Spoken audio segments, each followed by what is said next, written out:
Anyway, it's a real privilege to speak before such a dedicated group of community leaders as you Sertomans. I don't know what could be a more worthy goal than your efforts since 1912 to provide service to mankind. Yet on Memorial Day each year, we celebrate another group that provides service to mankind, and that is the men and women who have laid down their lives to make life worthwhile for the millions they served. The day we now call Memorial Day has its roots deep in the soil that was hallowed nearly 150 years ago by the blood of patriots. The Civil War claimed the lives of nearly 700,000 Americans killed in battles, some of the bloodiest in American history. Antietam, 26,134 dead. Vicksburg, 35,825 dead. Gettysburg, 51,112 dead in 3 days. Some say the first Memorial Day occurred in November 1863 when President Lincoln delivered the Gettysburg Address. We here highly resolve that these dead shall not have died in vain. Some say it began in Columbus, Mississippi, when a women's group decorated the graves of both Union and Confederate soldiers as they tried to find a way to heal the wounds of war that not only split a nation, but divided many of their families. Some say Commander-in-Chief John A. Logan of the Grand Army of the Republic declared the first Decoration Day in 1868, an idea of his wife. Then on May 30, 1870, he gave an address on this new holiday in which he said, "This Memorial Day, on which we decorate their graves with the tokens of love and affection, is no idle ceremony with us to pass away an hour. But it brings back to our minds in all their vividness the fearful conflicts of that terrible war in which they fell as victims." Surely General Logan was picturing in his mind's eye the faces of the young men, one by one, that he himself had sent into battle, from which they never returned. With statistics, it's too easy to substitute numbers for real live people. When we think of 9 million killed in World War I, no face comes to mind. When we think of 63 million killed in World War II, the number is too awful to personalize. Yet on Memorial Day, we must, because war has a face, and that face is your sons or your daughters, your brothers or your sisters, your mom or your dad. It may be the red-haired kid down the street that you grew up with. It may be the muscular captain of the football team. No matter who it is, war has a face. And most likely, it is the face of a teenager or a fellow just turned 21, full of life and promise and vim and vigor and hope, has this whole lifetime in front of him. A couple weeks ago, I had the great honor to visit Fort Benning, Georgia. That's 183,000 acres of military readiness. That fort has a footprint about the size of Rhode Island. It's an all-male training camp. There are those constructed similarly that train both men and women, but this particular one is all male. This is where 17-year-old boys become 17-year-old men in 10 weeks. This is where guys in their teens and early 20s become a part of something much bigger than they ever imagined. I was impressed by the parade ground. Every trooper who graduates from basic training or AIT school, each of them stands on the ground that his brother or his father or even his great-great-grandfather may have fought on and died on. You see, the Army has had soil shipped in from major battlefields all around the world, from Yorktown to Antietam, from Normandy to Guadalcanal, from Korea to Ia Drang. The spirit of those who gave so much in the far-flung corners of the world lives on that parade ground that these young troopers standing on. I saw the place where Lieutenant Colonel Hal Moore, we were soldiers once and young, that colonel, addressed his troops before shipping them out to the Iodring Valley in November 1965, the first real major engagement of the Vietnam War that included American troops. This is where the men were trained, of whom Joe Galloway said, "We who have seen war will never stop seeing it. In the silence of the night, we will always hear the screams." So this is our story. We were soldiers once, and young. And young. That's the part that impressed me the most. I didn't see big, burly, battle-hardened men in body armor, carrying automatic weapons and grenades, looking like they weighed at least 300 pounds, all of it muscle. What I saw were teenage boys, most of whom couldn't grow a beard if their lives depended on it. They were grunting and struggling to complete the obstacle course. 160 pounds of 6-foot-tall adolescents. Later I saw young men proud of their accomplishment, standing tall on that parade ground, hallowed by those who went before them. But still the overall impression is they're so young. Lean, 28-inch waist, so full of hope and promise.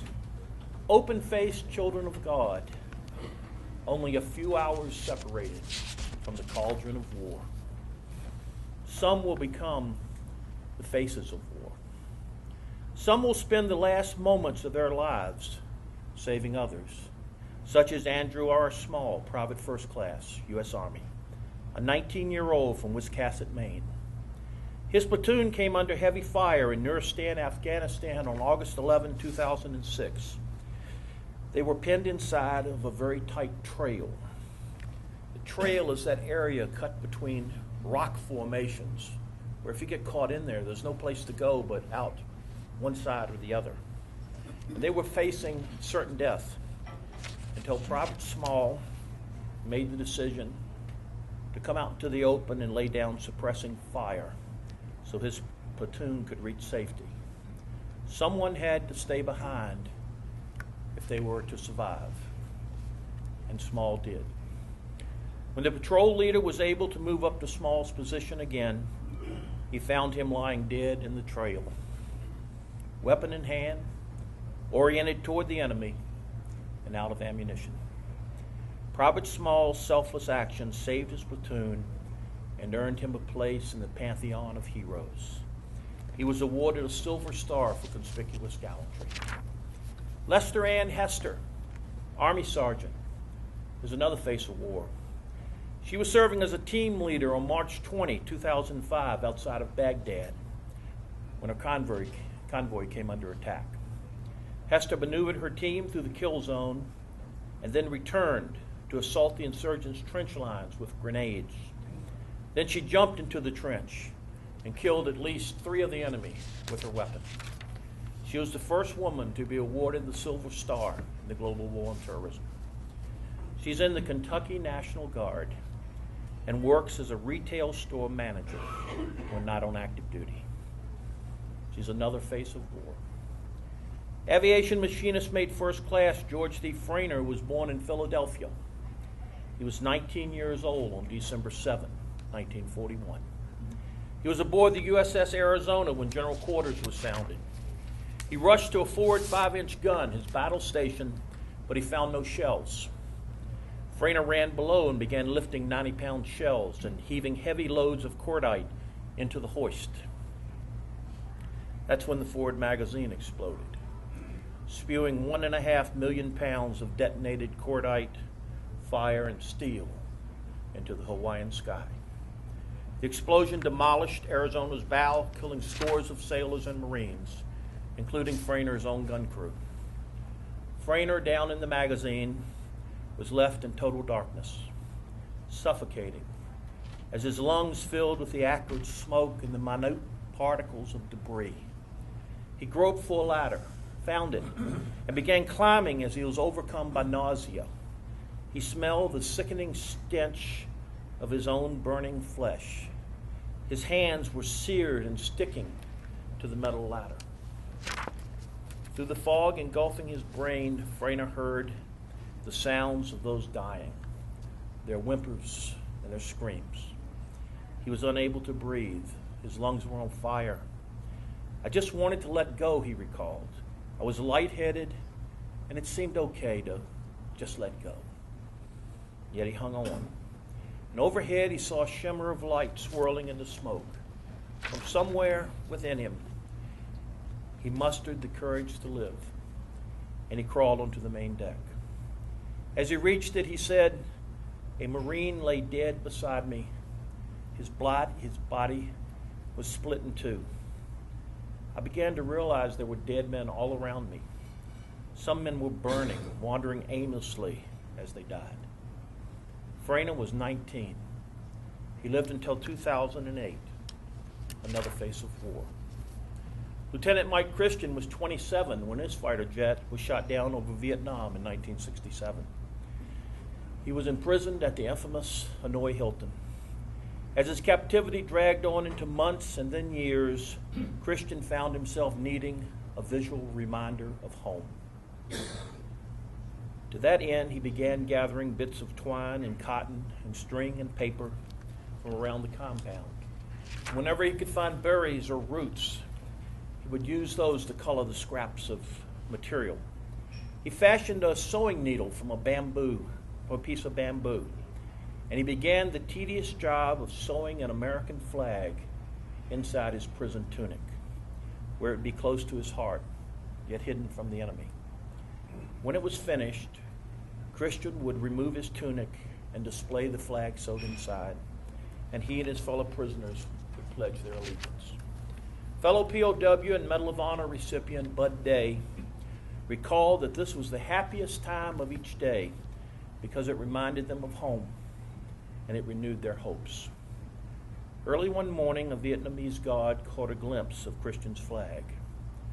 Christian was dragged away and interrogated. Throughout the day, they could hear his screams as he was tortured without mercy. Finally, he was dumped back in his cell, unconscious, bloody, beaten beyond recognition. Bud Day said they nursed him as best we could, but we didn't have any medicine. We didn't have any bandages. We didn't have any pain relievers. There was little they could do to ease his suffering. Yet a few days later, late in the night with only the moon for a candle, there sat Lieutenant Mike Christian, 29 years old, huddled in a corner, eyes still swollen, nearly shut, pulling tiny pieces of twine through his tunic with a bamboo needle. Piece by piece and stitch by stitch, he was turning his black pajama shirt red, white, and blue again. Mike Christian paid the price for his patriotism, over and over. He was released after 6 years, but came home an old man at 33. He died a few years later, yet another face of war. We remember him as well as the others on Memorial Day, just as we remember one by one the 1 million Americans who have laid down their lives for our nation on the field of battle.